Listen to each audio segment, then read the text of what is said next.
Hi guys, જય દ્વારકાધીશ. તો આજ તો જો સવારના પોરમાં વંશુભાઈ ખિસકોલીને રમાડવા માંડ્યા છે.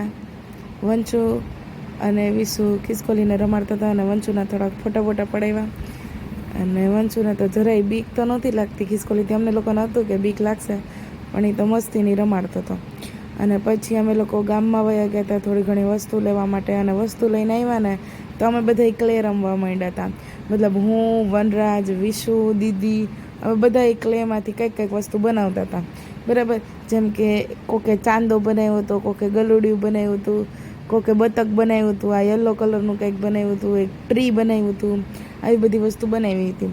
અને પછી તો સાંજ પડતા આપણે બાલાજી જવા માટે નીકળી ગયા હતા, કેમ કે મમ્મીને કંઈક માનતા હતી બાલાજી હાલીને જવાની. તો શનિવારે હતો તો હું ને મમ્મી નીકળી ગયા હતા.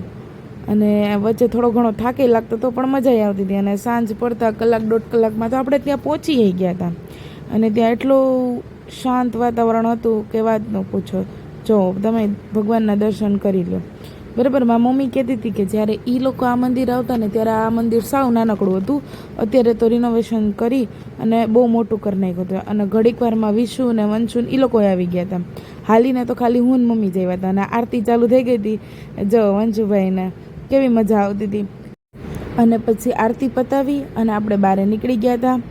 તો બહાર જો આવી મસ્ત સરસ મજાની લાઇટિંગ હતી. અને પછી આપણે ઘરે જવા માટે નીકળી ગયા. અને રસ્તામાં ટ્રાફિક હતું, તો જીજાજી તો ટ્રાફિકમાં કંટાળો હતો તો રીલ જોવા માંડ્યા.